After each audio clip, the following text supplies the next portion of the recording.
Certified pedestal. God, fuck 'em up. I'ma do myself. Why you pulling like a bitch, ain't you? Trying to strike a chord, and it's probably...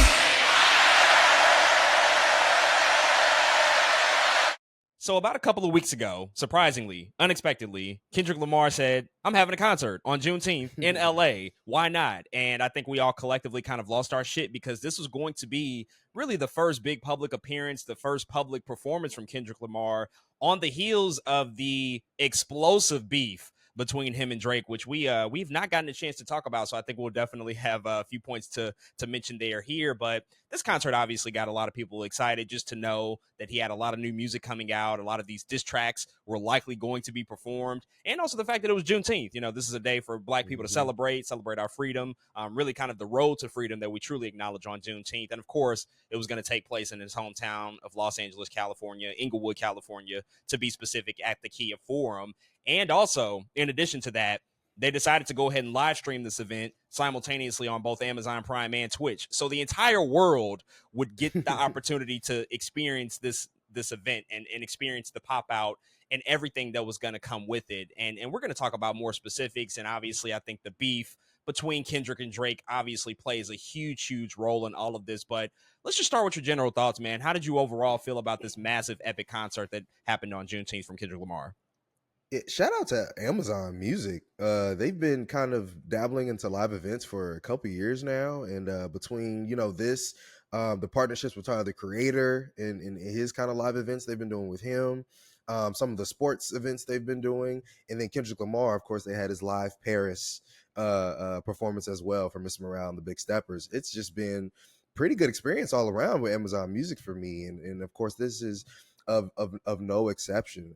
It was a good time to be alive. Of course, if you listen to this podcast, but ginormous Kendrick Lamar fan, have been for a long time, and so the excitement around this was just I hadn't seen anything like it from, again, not from a live event. This is going to be on Juneteenth standpoint, streaming thing. I've never seen anything like it, to be honest. Not since I've been alive. Even Juneteenth, has kind of become more popular in the public gaze recently, and so again, this thing felt so fresh and felt so new and something like I had never experienced before. So yeah, I'm super excited to check it out, man. And just what an outing, what a time, what a it's Kendrick is like kind of in a different playing field when you just know and you see so many people talking about this thing at the same time, even before it's live streaming. I mean, a week before, people were like, all right, where are we watching Kendrick at? You know what I'm saying? That's like a whole story within itself, like people gearing up to watch a live stream. And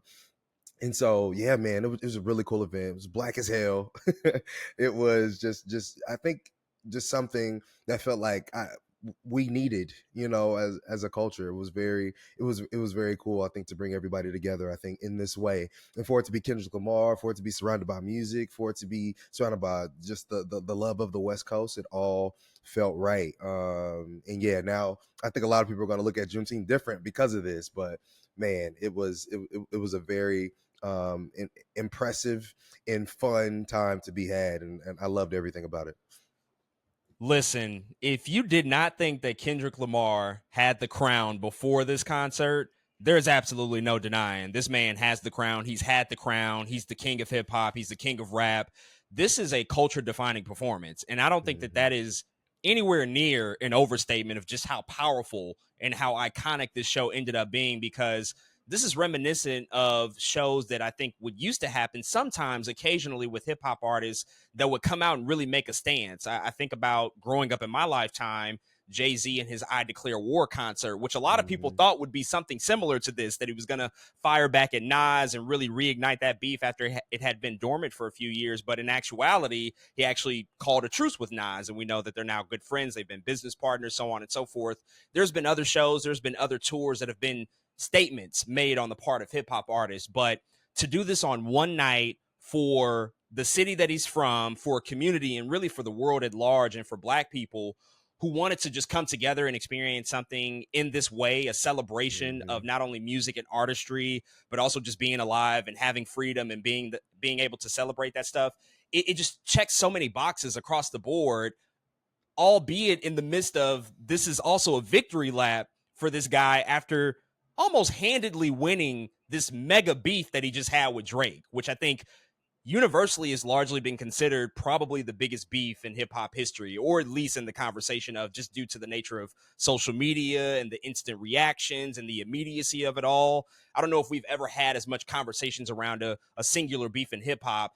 Certainly not to the degree we've seen this since probably Tupac and Biggie, back in the 90s. But what they did over the past couple of months just took things to an entirely new level from a business standpoint, from a notoriety standpoint, and just from a commercialization standpoint of just like how it also affected their bottom lines. And then for Kendrick to come and do this and to, of course, make it a little bit about that and to make sure people didn't forget, like, oh yeah, Right. I made 5 diss tracks. I'm performing 4 of those things tonight. But to make it even more than that, to make it more of about a celebration of unity, to bring together the culture of LA, to bring together gang members, gangbangers on stage, people who just wouldn't normally be seen together, in less violent circumstances. Like, to have that happen on a stage for the world to see, it's a really, really profound moment that I just don't think we can really underestimate its importance. And we're going to be talking about it for quite a long time. I'll echo what you said about Amazon Music. They've been doing some just tremendous work, and shout out to them specifically for the production, because it truly felt like you were there if you weren't in the building. Yeah. It was a really, really immersive experience, particularly towards the end when you had all those people getting on stage, and they just got the camera guys and said, like, get on stage. Like, we just got to get in the middle of it all, and I just love the production and how everything ran. I didn't have any hiccups. I didn't have any service interruptions. Like, it ran without a hitch, which I was surprised by, because quite a few people did watch this. This ended up being the most streamed Amazon Music event thus far, obviously proving to be a huge success. Let's start with the Drake and Kendrick aspect of it. There's a couple of ways to look at this whole thing, but let's start with the Drake and Kendrick aspect of it. Like I said, we haven't talked about this. We did mean to talk about the beef as it was happening, but things just got really busy. But this was clearly going to be a declaration of, I won this. I'm letting the world know that I won this, and this is my victory lap from Kendrick Lamar. Yeah. And I remember we talked about this a week ago when we were in Miami Beach. I asked you, I'm like, is he actually going to perform Not Like Us? Like, I know the song is going to come on. I know they're going to play it. There's no way you're going to call it to pop out and not play the song. But is he saying those lyrics live on stage just because, like, that's almost inflammatory to bring this back up, to say those lyrics once again after we've already sort of been through this beef?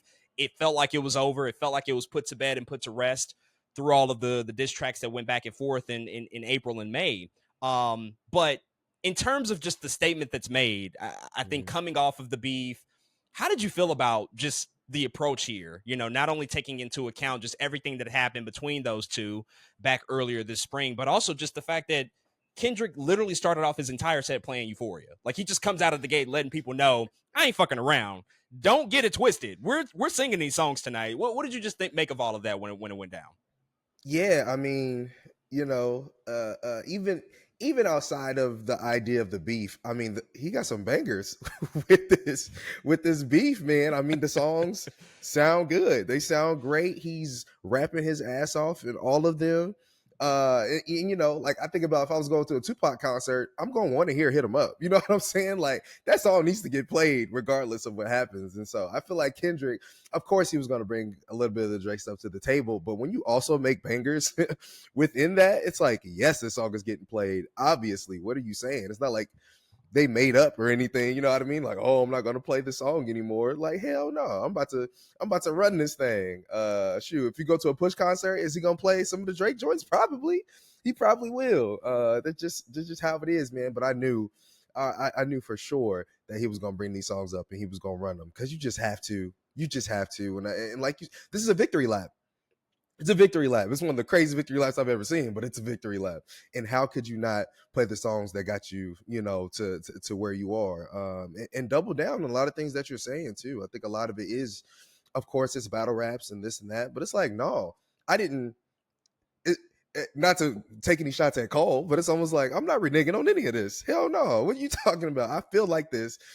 I'm Kendrick Lamar. In case you couldn't tell, I really don't like this nigga, very clearly. But also, these are bangers, and so I'm going to play them. And that's that, man. That's that. Look, he played 4 out of the 5 diss tracks he released during that beef. He played, obviously, Euphoria, Like That, of course, which really kicked off everything. 616 in LA, and then obviously Not Like Us, the huge song. Listen, I think that it's interesting because we're in a place where artists who end up resolving their beefs and Mhm. putting them to bed, you won't hear them performing their diss tracks. Like you're not going to go to a Right. Jay-Z concert and hear Take It's Over. take over. You're not going to hear Ether from not like they're not doing that because obviously that would be another call of disrespect. And these two, they have not resolved this beef, and who's to say if they ever will? That just might be a long way away from them ever reconciling and coming and meeting together. But until that point, it's like, look, we just went through this. This is all still super fresh.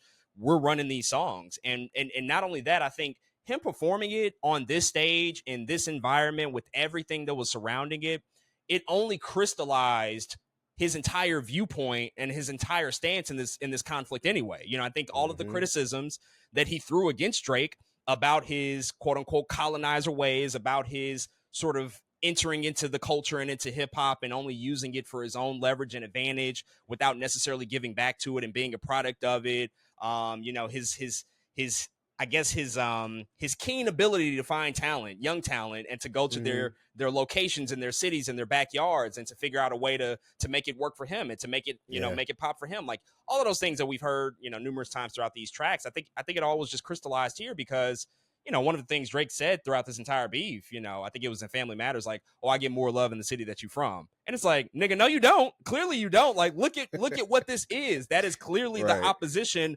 and the contradictory idea of what you just said here. There's no way that statement would be in any reality. It's a complete fallacy, because this is where this guy is from.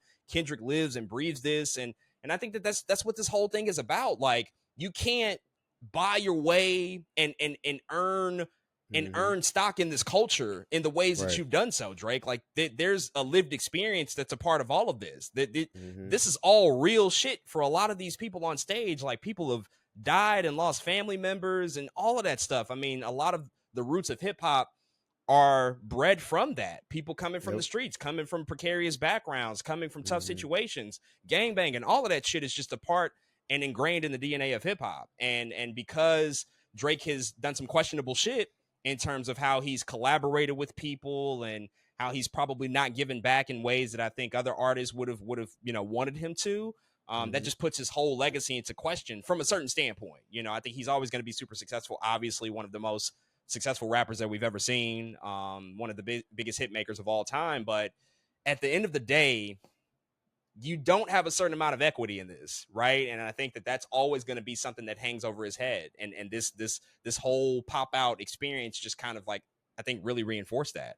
And how crazy was it to perform Still Dre, and then Dr. Dre does the intro to Not Like Us. He does the I See Dead People. Like, didn't see that coming at all. And then Kendrick proceeds to perform that fucking song 5 times in a row, like real Kobe Bryant behavior. I mean, did you suspect he was going to do 5 times? Like, how many times did you think he was going to actually run that song, especially just considering all the stuff that was wrapped up at the end of the show, just with everybody coming on stage and really creating this moment of unity? Yes. What's crazy is when I seen Dr. Dre stay on stage, I was like, oh, they about to do like a deep cut, like The Recipe or Compton. I was like, oh, they got a couple other songs together. And then he does the I See Dead People. I was like, whoa, wait, what's happening? But like, part of me feels like if Snoop was there, Snoop would have done that. Like Snoop would have done that part. But I think he wanted another like West Coast LA legend to kind of usher the idea of They Not Like Us in to being on stage. Did I see it coming 5 times? I don't know about 5 times. I knew he was going to do it more than once, though. I for sure knew he was going to do it more than once. And it's funny because each time more and more people end up on the stage, which is so funny to me. But, that song, the way it went down makes so much sense, right? Because everything, we're talking about Drake in just the way he thought, what, that line is ridiculous, that people love you or people love me more in LA than you is crazy. Why would you ever say that? And I really think we needed Kendrick to get, some of the more casual hip hop fans to understand, like, a lot of people be on Drake's side because of numbers and all these other things, but like the shit that don't matter, because hip hop, to be honest, sure, people might brag about that and talk about that. Hip hop at its core has never been about the numbers. It's been about the community. And that Not Like Us isn't just a Drake diss though. And that's what the 5 times was about. It wasn't necessarily about picking apart Drake 5 different times. It was like, no, nigga, this is hip hop. They're not like LA. You are not like LA. And even the thing you said earlier about, Drake and the ways he's used the culture, creativity comes out of struggle. And Drake likes to use fake struggle for fake community. And that is the wildest thing ever. And so, man, I think it was really just a display of, no, this is what hip hop is about. It's about community. LA, the gaze is back on us. And y'all need to not be clouded by these internet numbers, and the real currency is in the community. And so everything that happened with Not Like Us, the 5 times back to back, what a crazy moment, man. But it was what needed to happen for people, I think, to understand what Not Like Us was really and truly about. It also helps that you have a common enemy, and that common enemy being Drake. Like, everybody can just kind of unite against him, and not necessarily every person on stage, every artist that appeared has a particular issue with Drake. That's not it. But to your point, because the song is more than just a diss track, because it's become this anthem that's united an entire city, and perhaps even an entire coast, there's a true raw feeling of ownership and the authenticity and stake that I think a lot of these people just feel when that song comes on, and you can't buy that. This is a true testament to a song that's just gotten organically huge based on the old school way of how things used to be done and how songs used to catch fire. Like, this song didn't blow up on TikTok. It wasn't an algorithm that fueled it to the top of the charts. No, the shit just slaps. And it happened in the middle of this huge mega beef between these two of the biggest, if not the biggest, hip hop artists on the planet. And it was the knockout blow at the end of the day. It was the song that really just put this whole thing to rest. There was no coming back from this, because now it catches fire. It becomes a meme. It becomes a trend. You have weathermen talking about it. You have celebrities who don't know anything about hip hop really talking about it. Like, Tom Hanks is texting his son, like, what's going on with this? Like, catch me up with the Drake and Kendrick Lamar situation. Yeah. That's the power of what the culture can do. And as we have just, I think consistently reiterated here, is that you can't buy that. There's no algorithm. There's no amount of currency that you can put towards just having that type of equity within the community and within the culture, and just having that sort of stake within what this whole thing is. It feeds back into the line of what Kendrick said in Euphoria. You make music that pacifies them, I make music that electrifies them. And we can look at that on the surface and say, like, well, yeah, okay, sure, like, Kendrick has stuff that's a little bit more meaningful, a little bit more substantive, but right. it goes even deeper than that, because Drake doesn't have a song like Not Like Us. He just doesn't. He has huge mega hits, but I don't know if he's had anything that's like captured people in the way that Not Like Us has, especially in this year. It's going to end up being the biggest rap song and one of the biggest songs in general of the year. That's already been predetermined at this point. Yep. How was it just seeing, just all those people get on stage at the end, man? That moment of unity was just like, that was the most unexpected piece of it. Like, of course, like, the whole show was billed as like Ken and Friends. We knew he was going to have special guests. But to see just like that moment at the end, really, again, I think reinforcing what this truly is about. Like, the beef happened, it was a thing, but like really reinforcing that the city, LA, has gone through a lot in the past couple of years. And Kendrick called it out on stage. Like, we lost Nipsey in 2019. We lost Kobe in 2020. We've never healed from that. But to have this moment happen, for them to just, I think, remind people, LA has such its own unique identity. And they really took this moment to present it on the world stage. And I think to just showcase to people that we can come together when things are truly tough and truly difficult, and put everything aside, put all the differences aside, and just show when it's about the city, when it's about the culture and the community, and when we have to step up and be one, we can certainly achieve that goal. Man, if Pyros and Crips all got along, man, I mean, this is so cool to me, because, again, and being a long-term TDE fan, TDE has kind of always preached what kind of you see on that stage, right? Where like Kendrick grew up around like Bloods, J-Rock grew up around Bloods, Schoolboy Q was a Crip, and they all have always kind of showed a different level of unity. And a lot of people also don't understand, like, sometimes Bloods feud with Bloods and Crips feud with, like, that's a real thing. It's about sets. You know what I'm saying? And that's why he gets on stage, he was like, you ain't never seen this many sets be together this peaceful like this on TV. This is what they don't want you to see. And that's really true. We never see this level of unity on a big stage like this and everybody's watching, and sure, you're like, oh, that's a blood there and that's probably a blood there, but you don't know them probably from two completely different sets, and they probably beefed at one point, you know what I mean? And so seeing the ability for them to come together so peacefully and celebrate LA, celebrate the fallen soldiers of LA at that, like you said, like Kobe, like Nipsey, like all the people that they lost in their community, man, it was so different. But not only that, it was beautiful because everybody was so happy too. It was so much smiling going on and dancing. It was literally jubilation. It was nothing but like happiness going on. Is all these black men at that, like grown black men, like 30 in their 30s, black men smiling and dancing and repping their sets peacefully, man. It was like, again, something I had never seen before. And if you know about that culture and you know about LA, it was crazy to see that on this kind of stage, man. It was like, I honestly, it made me happy seeing it. You know, it's like, how could you not make you happy seeing it? It was all kind of stars up there. Like, where you come from? Where Russell Westbrook come from? I have no idea.